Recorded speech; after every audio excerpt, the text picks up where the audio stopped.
உங்கள் ரெகபோத் நேரத்தின் வாயிலாக தொலைக்காட்சியின் மூலமாக உங்களை சந்திப்பதில் நான் மிகுந்த மகிழ்ச்சி அடைகிறேன். இந்த நாளிலும் கர்த்தருடைய சமூகத்திலே உங்களுக்காக கர்த்தருடைய வார்த்தையை பகிர்ந்து கொள்வதில் நான் மிகுந்த மகிழ்ச்சி அடைகிறேன். இந்த வார்த்தையின் மூலமாய் நீங்கள் யாவரும் ஆண்டவருடைய நாமத்தினாலே ஆசீர்வதிக்கப்படுவீர்கள் என்பதை நான் முழு நிச்சயத்தோடு நான் விசுவாசிக்கிறேன். யோவான் சுவிசேஷம் 11ஆம் அதிகாரம் 40ஆம் வசனத்தை நாம் தியானிக்க போகிறோம். யோவான் சுவிசேஷம் 11ஆம் அதிகாரம் 40ஆம் வசனத்தை நாம் தியானிக்கிறோம். இயேசு அவளை நோக்கி, நீ விசுவாசித்தால் தேவனுடைய மகிமையை காண்பாய் என்று நான் உனக்கு சொல்லவில்லையா என்றார். ஹல்லேலூயா.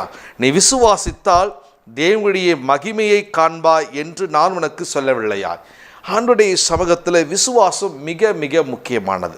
இந்த விசுவாசம் என்ற வாழ்க்கை தான் கிறிஸ்தவருடைய வாழ்க்கை. அதனால தான் சபையாரை பார்த்து போதகர்களோ மற்ற இனத்தார்கள் சொல்ல, நீங்கள் விசுவாசிகளா என்று கேட்பார்கள். நீங்கள் விசுவாசிகள் என்று போதகர்கள் சொல்லுவார்கள். ஏனென்று சொன்னால் நம்முடைய கிறிஸ்தவ வாழ்க்கை ஒரு விசுவாச வாழ்க்கை. எல்லாவற்றிலும் ஒரு விசுவாசம் வேண்டும்.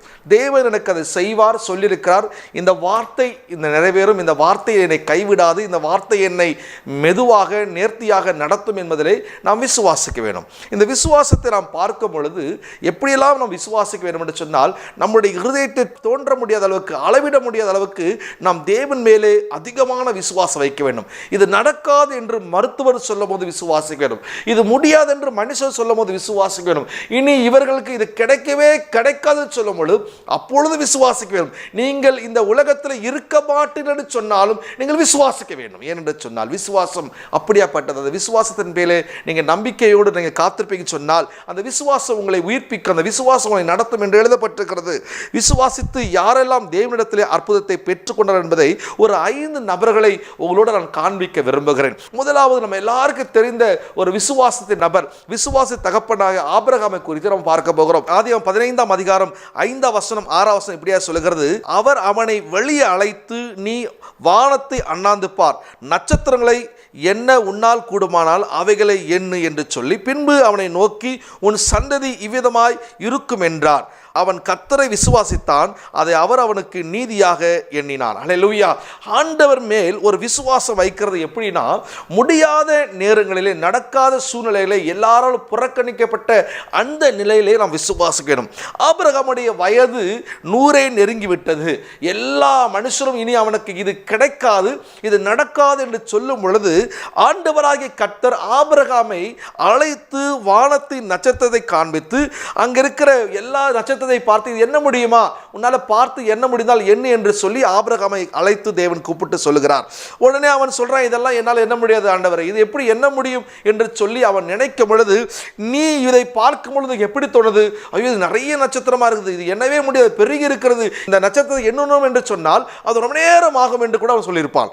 ஆகவே தான் ஆண்டவர் இப்படியாக ஒரு சந்ததி யாராலும் எண்ணி முடியாதபடிக்கு, யாராலும் எண்ணிக்கை சொல்ல முடியாத அளவுக்கு அது மிகவும் பெரிதாக பெருகும் என்று சொல்லி ஆபிரகாமை பார்த்து ஆண்டவராகிய கர்த்தர் அங்கே சொல்லுகிறதை பார்க்க முடியும். தேவனை அவன் விசுவாசித்தான், அது அவனுக்கு நீதியாக இருந்தது. தேவனை நாம் விசுவாசிக்க வேண்டும். ஆபிரகாம் வாழ்க்கையிலே அவன் சரீரம் செத்து போனதா இருந்தது, சாராளுடைய சரீரம் செத்து போனதா இருந்தது. ஆனால் ஆண்டவரை அவன் விசுவாசித்தபடினால், ஆண்டவரை அவன் நம்பினபடினால், ஆண்டவர் மேலே ஒரு பலத்த நம்பிக்கை அவன் வைத்தபடினால், ஆண்டவராகிய கர்த்தர் ஆபிரகாமுக்கு கொடுத்த வாக்குத்தத்தங்களை அவர் நிறைவேற்றுவதிலே அவர் மிக கவனமாக இருந்தார். ஆபிரகாம் விசுவாசம் எப்படின்னா, எல்லா விதத்திலும் அவனுக்கு நெருக்கடிகள், எல்லா பக்கத்திலும் அவன் நெருக்கடிகள் தான். இனி அவனுக்கு அவனுடைய சந்ததி வழியாக அவனுக்கு பிள்ளை இருக்கவே இருக்காதுன்னு சொல்லுகிற நெருக்கடி தான். ஆனால் ஆண்டவர் வானத்தை பார்த்து இந்த நட்சத்திரத்தை காண்பித்து சொல்லும் பொழுது அதை எவ்வளவாய் மனசை நம்பினானோ அந்த நம்பிக்கையினுடைய அடையாளமாக ஆண்டவருடைய சந்ததி இன்றைக்கு வரைக்கும் ஆபிரகாமுடைய சந்ததி யாராலும் எண்ண முடியாதபடிக்கு ஆபிரகாம் சந்ததி பூமியிலே திரளாய் பெறுகிறது. ஹல்லேலூயா. இந்த வார்த்தையை கேட்டு விசுவாசிக்கிற, விசுவாசத்தோடு காத்திருக்கிற, விசுவாசத்தின் மேல் மிகுந்த கவனமாக இருக்கிற அன்பு கிறிஸ்துவுக்குள் பிரியமானவர்களே, ஆண்டவர் சொல்லுகிறார், உங்கள் யாவருக்கும் சொல்கிறீர்கள், நீங்கள் எப்படி விசுவாசிக்கிறீர்களோ அப்படியே உங்களுக்கு தேவன் அற்புதத்தை செய்ய அவர் வல்லமுள்ள தேவனாக இருக்கார். ஹல்லேலூயா. அவரால் எல்லாம் முடியும். நீங்கள் விசுவாசிக்க வேண்டும். ஆண்டவருடைய சமூகத்தில் விசுவாசம் மிக மிக முக்கியமானது. என் அன்பு பிரியமானவர்களே, ஒருவேளை நீங்கள் இந்த காரியத்தை நிமித்தம் நீங்கள் சோர்ந்து போயிருக்கலாம். ஐயோ, என்னுடைய மருத்துவமனைக்கு போனேன், அந்த மருத்துவமனையில் எனக்கு இது நடக்காதுன்னு சொல்லிவிட்டார்கள், என் மனைவிக்கு இனி பிள்ளையே பிறக்காதுன்னு சொல்லிவிட்டார்கள் நம்பலாம். ஆனால் ஆண்டவர் சொல்றார், அப்படிப்பட்ட வார்த்தையை சொல்லி உன் நம்ப வைத்து அனுப்பினவருக்கு முன்பதாய் கர்த்தர் சொல்லுகிறார், உங்களுக்கு கர்ப்பத்தின் கனியை கொடுத்து உங்கள் விசுவாசம் பெருகும்படியாக தேவன் இன்றைக்கு ஒரு அற்புதத்தை செய்ய அவரால் முடியும். ஹல்லேலூயா. அவரால் முடியும். அவருக்கு லேசான காரியம். ஆபிரகாமுக்கு 99 வயதிலும் ஒரு பிள்ளை பாக்கியத்தை கொடுத்து சாராளுடைய கர்ப்பத்தை ஆபிரகாம் பார்க்கும்படி தேவன் செய்வார் என்று சொன்னால் உங்களுக்கு செய்ய வர மாட்டாரா? அவருடைய வல்லமை மிகவும் பெரியது. அவர் அதிசயங்களை செய்கிறவர்.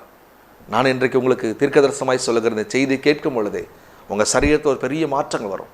தேவன் உங்களுடைய சரீரத்தை உயிர்ப்பிக்க பண்ணுவார். இதெல்லாம் உங்கள் பகுதியிலே இல்லை என்று சொல்லி மருத்துவர்கள் உங்களுக்கு எழுதி கொடுத்துருக்காங்களோ அதெல்லாம் இன்று இருக்கு என்று சொல்லி உங்கள் சரீரத்தை உயிர்ப்பிக்கிற வல்லவர் உங்களோடு கூட இருக்கிறார். எங்கள் விசுவாசிகள் இந்த வார்த்தையின்படி ஆபிரகாமின் தேவன் நம்முடைய தேவன், ஆபிரகாமின் தேவன் என்னுடைய தேவன் என்ற விசுவாசிகள் ஆண்டவர் உங்களுக்கு பெரிய அற்புதத்தை அவர் செய்ய விரும்புகிறார். இன்று முதல் நீங்கள் அற்புதத்தை காண்பீர்கள், சந்தேகமில்லை. ஆபிரகாமுக்கு செய்ததை பார்க்கல உங்களுக்கு அதிகமாய் செய்ய அவர் வல்லமுள்ள தேவனாக இருக்கிறார். இரண்டாவது ஒரு நபரை பார்க்கும்போது எசேக்கியா ராஜாவை குறித்து பார்க்க போகிறோம். இந்த எசேக்கியா ராஜாவுடைய வாழ்க்கையிலே விசுவாசம் எப்படியா இருந்தது என்று பார்த்தால் 2 ராஜாக்கள் 20ஆம் அதிகாரம் 5ஆம் வசனம் சொல்கிறது, நீ திரும்பி போய் என் ஜனத்தின் அதிபதியாக எசேக்கியாவை நோக்கி உன் தகப்பனாக தாவீதின் தேவனாக இருக்கிற கர்த்தர் சொல்லுகிறது என்னவென்றால், உன் விண்ணப்பத்தை கேட்டேன், உன் கண்ணீரை கண்டேன், இதோ நான் உன்னை குணமாக்குவேன், 3ஆம் நாளிலே நீ கர்த்தருடைய ஆலயத்துக்கு போவாய் என்று அங்கே எழுதப்பட்டிருக்கிறது. 6ஆம் வசனம் இப்படியா சொல்லுகிறது, உன் நாட்களோடு 15 வருஷம் கூட்டுவேன், உன்னை இந்த நகரத்தையும் அசரிய ராஜாவாகிய கைக்கு தப்பிவித்து என் நிமித்தம் என் தாசனாகிய தாவீது நிமித்தம் இந்த நகரத்துக்கு ஆதரவாக இருப்பேன் என்று சொல் என்றார். இந்த எசேக்கியா ராஜா யார்? எசேக்கியா ராஜாவுக்கு பெரிய கொடிய வியாதி வந்து விட்டது. அவன் மரண தருவாயில் இருக்கிறான். அந்த மரணம் அவனை பயத்திலே அவனை அழுத்து கொண்ட நேரத்திலே கர்த்தருடைய தீர்க்கதரிசியாக ஏசியா தீர்க்கதரிசி எசேக்கியா ராஜா பார்த்து சொல்கிறான், உன்னுடைய காரியத்தை நீ ஒழுங்குபடுத்திக்கொள், உன் வீட்டையெல்லாம் ஒழுங்குபடுத்திக்கொள், ஏனென்றால் நீ மறிக்கப் போகிறாய் என்று சொல்லி அவனை பார்த்து சொல்லிவிட்டான். உடனே ராஜாவுக்கு ஒரே கலக்கம், அவனுக்குள்ளே ஒரு பயம் வந்து விட்டது.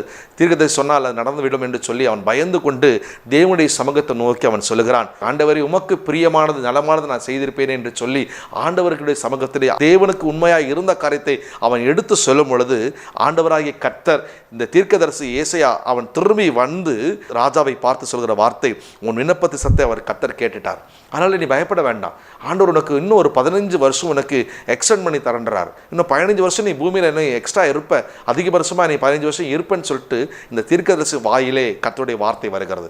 கிறிஸ்துவுக்குள் பிரியமானவர்களே, இதை ஏன் உங்களுக்கு சொல்லுகிறால், இந்த எசேக்கியா ராஜாவுடைய பெரிய கொடுமையான மரண வியாதி அவனை பிடித்து கொண்டு அவனுடைய ராஜ்ய பாரத்திலே அவன் மரித்து போகிற ஒரு சூழ்நிலை வந்துவிட்டது.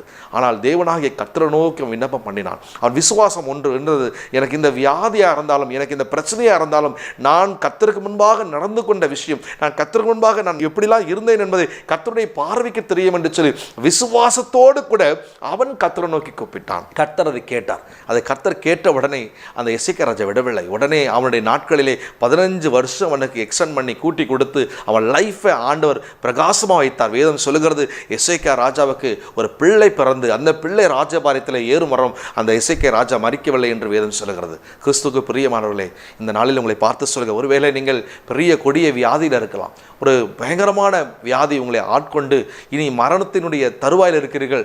டாக்டர்ஸ் உங்கள் டைம் கொடுத்துருக்கலாம், நேரம் கொடுத்துருக்கலாம், ஒருவேளை இந்த நாட்களுக்குள்ளாக நீங்கள் மருத்துவரை சொல்லிட்டு உங்களை பார்த்து அந்த வியாதிக்காக பேர் கொடுத்துருக்கலாம். ஆனால் இயேசு இன்றைக்கு உங்களை பார்த்து சொல்லுகிறார், எசேக்கியா ராஜா செய்த அதே அற்புதத்தை உங்களுக்கு செய்யும்படி, உங்கள் பிள்ளைகளுடைய ஆசீர்வாதத்தை நீங்கள் காணும்படி, உங்கள் சந்ததியினுடைய நன்மைகளை காணும்படிக்கு உங்கள் லைஃப்பை ஆண்டவர் எக்ஸ்டெண்ட் பண்ணி வருஷங்களை அதிகப்படுத்தி இந்த பூமியில் நீங்கள் வாழ்ந்திருக்கும்படி கர்த்தர் உங்களுக்கு கிருபை செய்ய போகிறார். ஆகவே உங்கள் எல்லைகளுக்குள்ளே தேவனுடைய மகிமை வெளிப்பட போகிறது. உங்கள் விசுவாசம் கர்த்தர் மேல் இருக்கணும். எசேக்கியாவுடைய விசுவாசம் கர்த்தர் மேல் இருந்த ஆண்டவர் எனக்கு இரக்கம் செய்வார், ஆண்டவர் மேல் நான் நம்பிக்கை வைத்திருக்கேன், அவர் என்னுடைய ராஜ்ய பாரத்தை குறித்து யோசிப்பார், நான் கர்த்தருக்கு முன்பாக பரிசுத்தமாக இருந்து அவர் நினைவு கூறுவார் என்று சொல்லி ஆண்டவருடைய சமூகத்தை விண்ணப்பம் பண்ணினான். அதை பண்ணின உடனே ஆண்டவராய் கர்த்தர் அவனை கைவிடவில்லை, மறுபடியும் கர்த்தர் அவனை உயிர்ப்பிக்கிறதை பார்க்க முடியும்.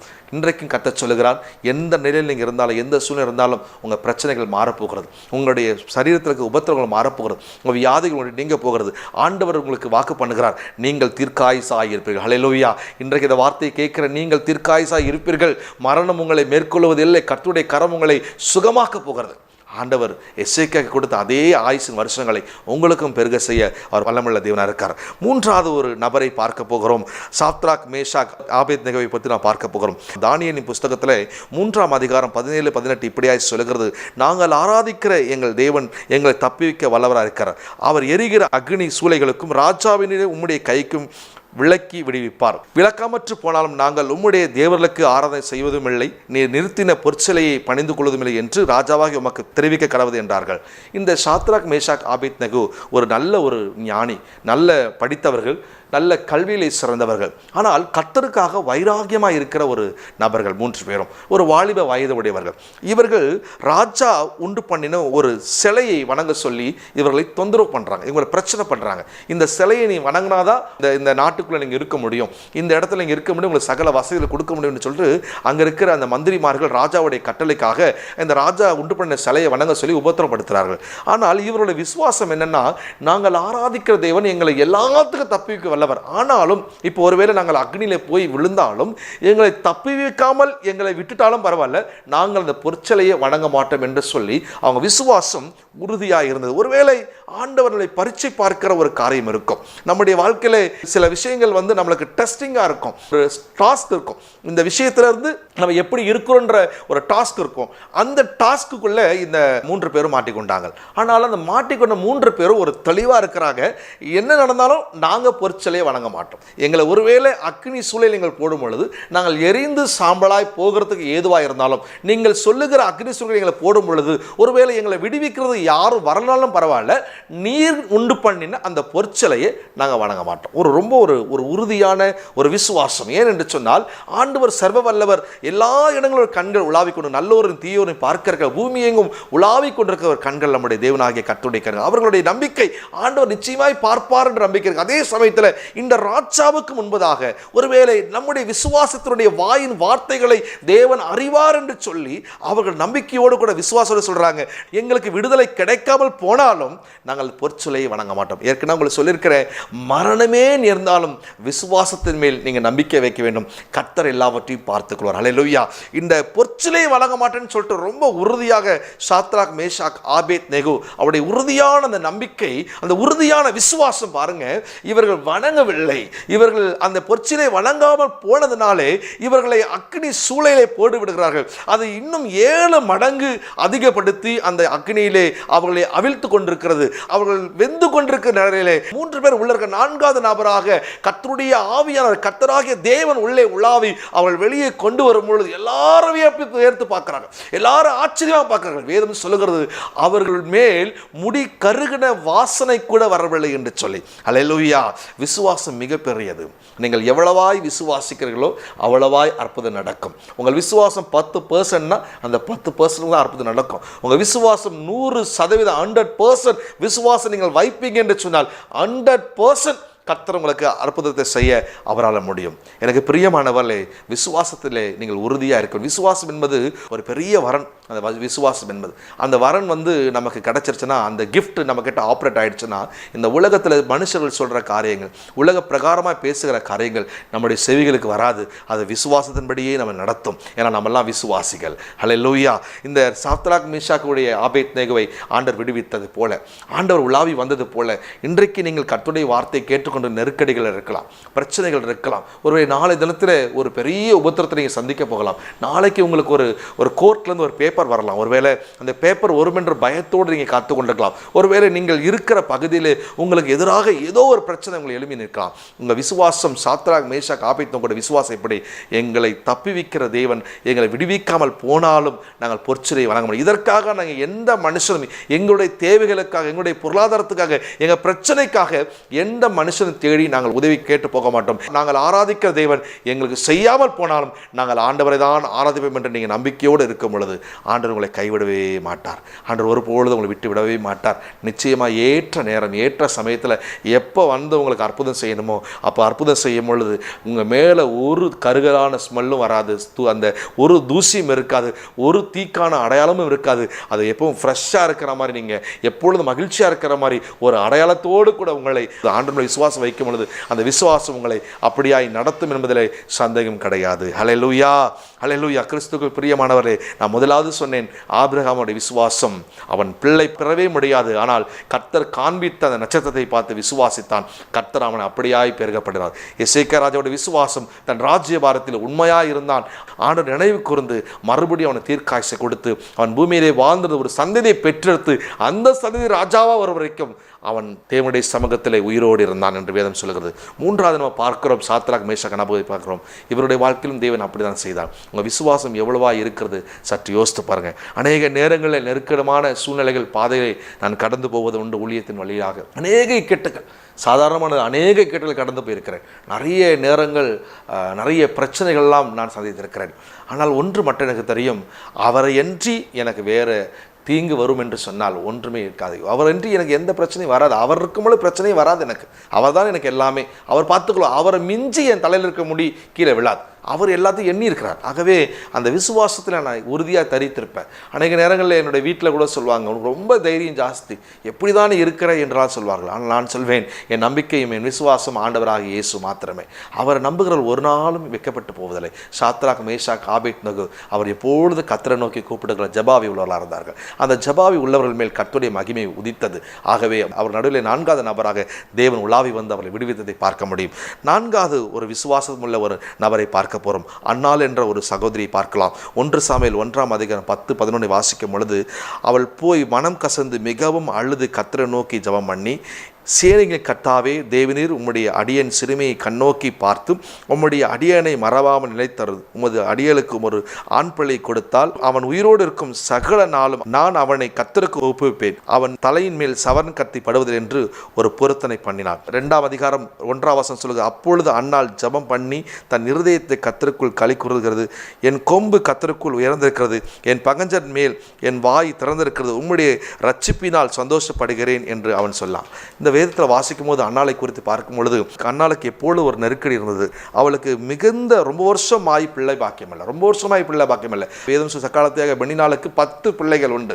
அன்னாளுடைய வாழ்க்கையிலே இந்த பிள்ளை இல்லைன்றதை விட சக்காலத்தை கொடுக்கிற பெண்ணினால் கொடுக்கிற மிகப்பெரிய கடினமான வார்த்தைகள், நீ மலடி, உனக்கு இதெல்லாம் கிடைக்காது, உனக்கு வராது, இனிமேலே அவ்வளோதான், நாங்கள் எங்கள் 10 பிள்ளைங்க தான் உயர்ந்த ஸ்தானம், இந்த எல்கானுடைய சொத்தெல்லாம் அந்த 10 பிள்ளைகள் தான் வரும் என்று சொல்லி அவன் பயங்கரமாக அந்த அன்னாளை குறித்து व्यसனப்படுத்தை பார்க்க முடியும். ஆனால் அன்னாளுடைய மனதுக்குள்ளே எங்கே போனால் விண்ணப்பம் கேட்கப்படும் என்ற நம்பிக்கையோடு கூட தேவனுடைய ஆலயத்துக்கு போய் மனம் கசந்து அழுத அன்னாளுடைய வாழ்க்கையில் தேவன் பெரிய மாற்றம் என்னன்னா, அன்னாளுடைய ஜபத்தை கர்த்தர் பார்க்கிறார். அன்னாளுடைய ஜபத்தை பார்த்து அன்னாளுக்கு ஒரு நம்பிக்கை உண்டு, இதுவரைக்கும் இந்த 10 பிள்ளைகள் இந்த பெண்ணினாளுக்கு கொடுத்த தேவன் எனக்கு ஒரு பிள்ளையும் கொடுக்கல, ஆனால் இப்போ நான் போய் ஜெபம் பண்ணுறேன், இப்போ போய் நான் ஆண்டவரை வேண்ட போகிறேன், இன்னைக்கு என் உள்ளத்தில் பயங்கரமான பாரம் இருக்குது. ஏன்னா என்னுடைய கணவன் எல்கானா ரொம்ப தூரம் போயிருக்கான் பலி செலுத்தும்படி, அவன் வருவதற்குள்ளாக என்னை எப்படியாவது பண்ணிடுவா, இங்கிருந்தா நம்மளுக்கு பிரச்சனை என்று சொல்லி ஆலயத்தை நோக்கி அந்த அன்னாள் போகிறதை பார்க்க முடியும்.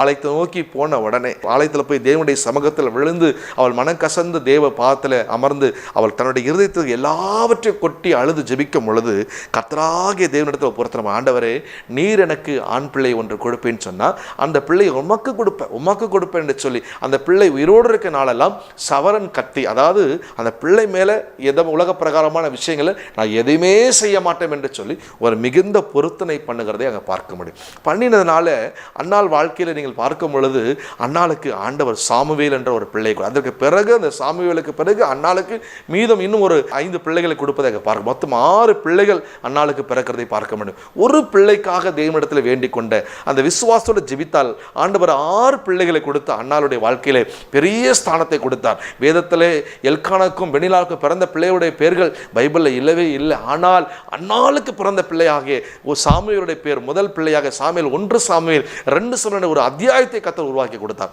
இன்றைக்கு கர்த்தர் சொல்லுகிறார், நீங்கள் விசுவாசிக்கிறபடி உங்கள் விசுவாசம் எவ்வளவு தூரம் இருக்கிறதோ அவ்வளவு தூரம் பெரிதாக உங்களை கர்த்தர் உயர்த்துவார். வேதம் சொல்லுகிறது, இந்த சாமுவேல் யார் என்று சொன்னால் ராஜாக்களை அபிஷேகம் பண்ணக்கூடிய முதல் தீர்க்கதரிசியாக கர்த்தர் இந்த சாமுவேலை தெரிந்து கொண்டார். அன்னாளுடைய ஜெபம் வீணாய் போகவில்லை. அன்னாளுடைய ஜெபத்துக்கு தேவன் பதில் கொடுத்த அன்னாளுடைய ஜெபத்தின் மேல் கர்த்தர் கரிசனமாய் இறங்கி வந்தால் விசுவாசம், அன்னாளுக்கு ஒரு பெரிய விசுவாசம் இருந்தது. அந்த விசுவாசத்தை விட்டு விலகவே இல்லை. அண்ணாள் தைரியமா நம்பிக்கையோடு காத்து கொண்டிருந்தார். நான் ஜெபித்து விட்டு வருகிறேன், கர்த்தருடைய வார்த்தை வந்திருக்கிறது, நிச்சயமா எனக்கு பிள்ளை கிடைக்கும் என்ற நம்பிக்கையோடு வந்தால் நீங்கள் விசுவாசத்தில் உறுதியாக இருக்க வேண்டும், நம்பிக்கையோடு இருக்க வேண்டும். ஆண்டவர்களுக்கு நிச்சயமாக இன்றைக்கு சொல்லுகிறார், நீங்கள் ஆண் பிள்ளை கேட்டுக்கொண்டு ஜெபித்து கொண்டிருந்தார் அந்த ஆண் பிள்ளையை கர்த்தர் கொடுப்பார், ஒரு சாமுவேலை கர்த்தர் கொடுப்பார். உங்கள் துக்கம் சந்தோஷமாய் மாறப்போகிறது. அன்னாளுக்கு செய்த அதே தேவன் உங்களுக்கும் செய்ய அவர் வல்லவராக இருக்கிறார். அவர் ஒரு நாள் உங்களை கைவிடவே மாட்டார், ஒரு நாளும் கைவிட மாட்டார். அன்னாளுக்கு செய்வாரே, உங்களுக்கு செய்யாமல் போவாரா? உங்கள் நிச்சயமாய் செய்வார். விசுவாசிங்க, தேவனிடத்தில் வேண்டிக் கொள்ளுங்க, தேவனிடத்தில் வேண்டிக் கொள்ளுங்க. நிறைய நேரங்களில் நம்ம பொருத்தனை பண்ணிடுவோம். நிறைய பொருத்தனைகள் பண்ணுவது உண்டு. அதுவும் பிள்ளை பார்க்கறதுக்கு நிறைய பொருத்தனை பண்ணிவிட்டு அந்த பொருத்தனைக்கு நமக்கு லேட் ஆகும் பொழுது அப்படியே விட்டு விலகி போயிடுவோம். அன்னாள் தான் பண்ணின பொருத்தனையை சரியாய் நிறைவேற்றினாள். நாமளும் நடக்காமல் போனாலும் தாமதித்தாலும் நாம் பொருத்தனையை கரெக்டாக செய்வோம். நிச்சயமாக சொல்கிறேன், கர்த்தர் உங்களுக்கு அற்புதம் செய்வார். நீங்கள் அதில் சந்தேகம் இல்லாமல் தேவனிடத்தில் விசுவாசமாய் நீங்கள் காத்திருங்கள். 5வது ஒரு விசுவாசியை நாம் பார்க்க போகிறோம். 5வது நபர் எலியா என்ற ஒரு தீர்க்கதரிசியை பார்க்க போகிறோம். 1 ராஜாக்கள் 18ஆம் அதிகாரம் 37 to 39 வரைக்கும் வாசிக்கும் பொழுது, கர்த்தாவே நீர் தேவனாகி கர்த்தர் என்றும் தேவரீர் தங்கள் இருதயத்தை மறுபடியும் திருப்பினீர் என்றும் இந்த ஜனங்கள் அறியும்படிக்கு என்னை கேட்டொருளும் என்று கேட்டுக்கொண்டான்.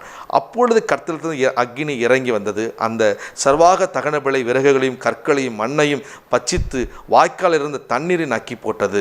ஜனங்கள் எல்லோரும் இதை கண்ட பொழுது முகங்குப்புற விழுந்து கர்த்தரே தெய்வம் கர்த்தரே தெய்வம் என்று சொன்னார்கள். ஹல்லேலூயா. இந்த எலியா என்ற ஒரு தீர்க்கதரிசி பார்க்கும் பொழுது, இந்த எலியாவுடைய காலங்களிலே ஆகாப் என்ற ஒரு ராஜா இருக்கிறான், எசபேல் என்ற ஒரு மனுஷி இருக்கிறார். இவங்க 2 பேரால இந்த எலியா தீர்க்கதரிசிக்கு மிகுந்த துக்கம், மிகுந்த பிரச்சனை. ஓடி ஓடி ஓடி ஓடி ஓடி ஒளிந்து வாழ்ந்து அவன் எப்படியாவது ராஜ்யத்தை கட்டுவதற்காக பிரயாசம். ஒரு நேரம் வரும் பொழுது 400 தீர்க்கதரிசிகள் இந்த ஆகாப்பினிடத்திலும் எசபேலிடத்தில் இருக்கிறார்கள். 400 தீர்க்கதரிசிகளும் பயங்கரமான மந்திரவாதிகள், சூனியக்காரர்கள் எல்லாரும் அழைத்து வந்து பலவிதமான செய்கைகளை செய்து காட்டுறார்கள். ஆனால் எலியா அமைதியாக நின்று கொண்டிருக்கிறான். எலியா அமைதி இருக்கும்போது எல்லாரும் எலியாவை பார்த்து ஏளனமாய் பேசுகிறார்கள். ஆனால் எலியாவுக்கு ஒரு டைம் கிடைச்ச உடனே எங்கே உன்னுடைய கடவுள் தூங்கிட்டாரா அல்லது வேலைக்கு போயிருக்காரா என்றெல்லாம் இந்த எலியா கேட்பதை பார்க்க முடியும். ஆனால் அதே எலியா ஒரு பெரிய விசுவாசனா, இன்றைக்கு நான் ஜெபம் பண்ணி கூப்பிட்டால் என் தேவன் இறங்கி வருவார் என்ற நம்பிக்கை எலியாவுக்கு இருந்தது. அல்லேலூயா. எலியாவுடைய நம்பிக்கை, இன்றைக்கு நான் இப்பொழுது இந்த வேளையில எல்லாரும் கூடியிருக்கிற சூழ்நிலையில் நான் ஆண்டவராகிய தேவனை நோக்கி கூப்பிட்டால் என் தேவன் இறங்கி வருவார், அவரால் முடியும் என்று சொல்லி நம்பிக்கையோடு கூட எல்லாரும் சூழ்ந்து இருக்கும் பொழுது, எல்லா ஜனங்களும் இருக்கும் பொழுது, ஒட்டுமொத்த அங்கே இருக்கிற எல்லாரும் பார்க்கும் பொழுது, கர்த்தராகிய தேவனை கூப்பிடும் பொழுது, அங்கே உண்டு பண்ணின அந்த பலிப்படத்தில் அங்கே உண்டு பண்ணியிருக்கிற அந்த விதமான சூழ்நிலைகளை நான் பார்க்கும் பொழுது அதை பட்சிக்கிறதற்காக பரலோகத்திலிருந்து அக்கினி இறங்கி வந்தது. விறகுகள் 12 கூட தண்ணிகள், 12 கற்கள், விறகுகள், அங்கே மேலே கொளுத்த கன்றை வைத்து எல்லாரும் எங்கெந்து போய் அக்கினி வருது பார்ப்போம், உன் தேவன் இருக்கிறார் என்று நாங்கள் பார்ப்போம் என்று எல்லாரும் கேட்கும். என் தேவன் இருக்கிறார், நான் கூப்பிட்டா வருவார் என்று சொல்லி அவன் ஆண்டவரை நோக்கி ஜெபித்த உடனே ஆண்டவராகிய கர்த்தருடைய சமூகத்திலிருந்து பரலோகத்திலிருந்து அக்கினி வந்து அவை எல்லாம் பட்சித்து அவைகள் எல்லாம் தண்ணீர் முதற்கொண்டு எல்லாவற்றும் அந்த இடத்தை வெறுமையாக்கி நக்கி போட்டது. அங்கே இருக்க ஜனங்கள்லாம் பார்த்தாங்க, அப்பா எலியாவின் தேவன் பெரிய தேவன்பா, கூப்பிட்ட உடனே வரார். விசுவாசம் எலியாவுக்கு, என் தேவன் உயிருள்ளவர், கூப்பிட்டா வருவார். இந்த விசுவாசம் உங்களுக்கு இருக்கணும். ஆண்டவர் நம்மளை கூப்பிட்டா வருவார். எலியாவின் தேவன் இன்றைக்கு உயிரோடு இருக்கிறார். நம்ம கூப்பிட்ட உடனே மருவத்தில் கொடுப்பார். அவர் இறங்கி வந்து அற்புதம் செய்வார் என்ற விசுவாசம் இருக்கணும். எலியாவுடைய நம்பிக்கை, நான் கூப்பிட்டால் கர்த்தர் வருவார். உங்கள் நம்பிக்கை இருக்கணும். ஆண்டவர் கூப்பிட்டா வருவார், விசுவாசிக்கணும். ஆண்டவர் இப்போ ஜெபம் பண்ணா வருவார், இப்போ முழங்கால் போட்டா வருவார், இப்போ வேதம் வாசித்தா வருவார், என் மத்தியில் வந்து என் ஜெபத்தை கேட்பார்னு விசுவாசிக்கணும். நம்ம சில நேரத்தில் நம்முடைய விசுவாசம் எப்படி தான் இருக்குது, ஆண்டவரே அவங்களுக்கு முன்பாக அப்படி அல்ல. ஆண்டவரே நான் ஜெபிக்கிறேன், நீங்கள் இறங்கி வாங்க, எல்லா ஜனங்கள் முன்பாக நீங்கள் வெளிப்படுங்க என்று கேட்க. எலியா அப்படி கேட்டான். எல்லாரும் கர்த்தர் தெய்வம் என்று அந்த தேவனை தொழுது கொண்டார்கள். அந்த விசுவாசம் உங்களுக்கு இருக்குதா? அந்த விசுவாசோடு நீங்கள் அந்த செய்தியை கேளுங்க.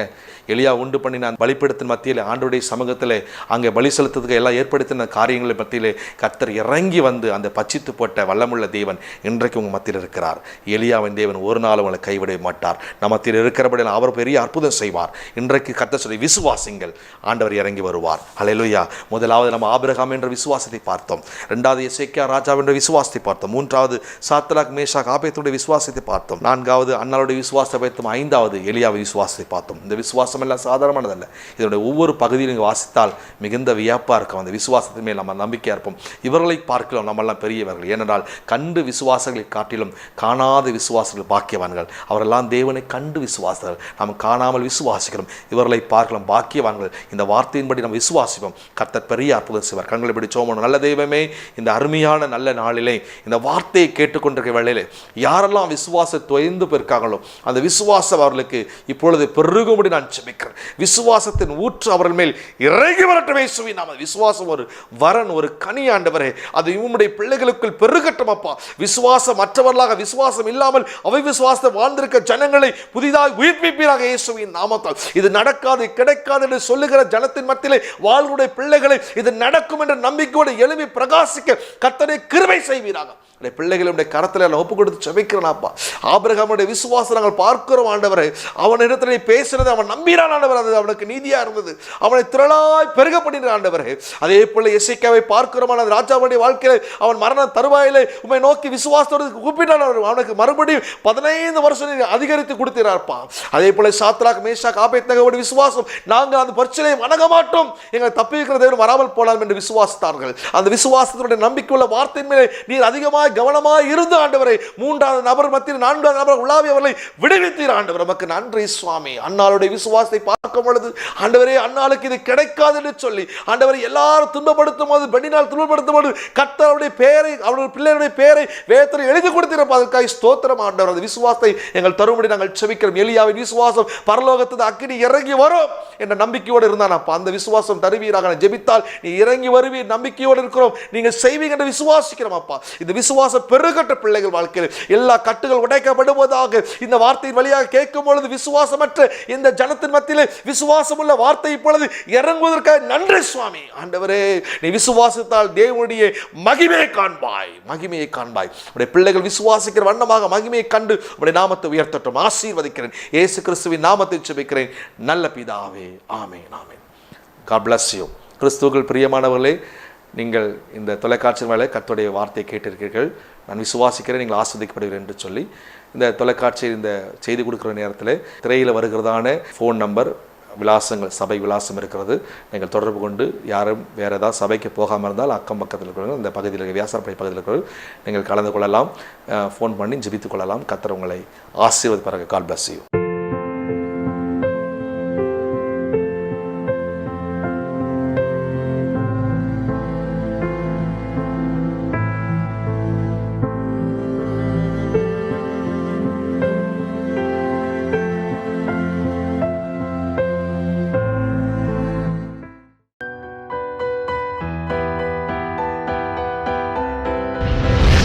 கர்த்தர் உங்களை ஆசீர்வதிப்பாராக.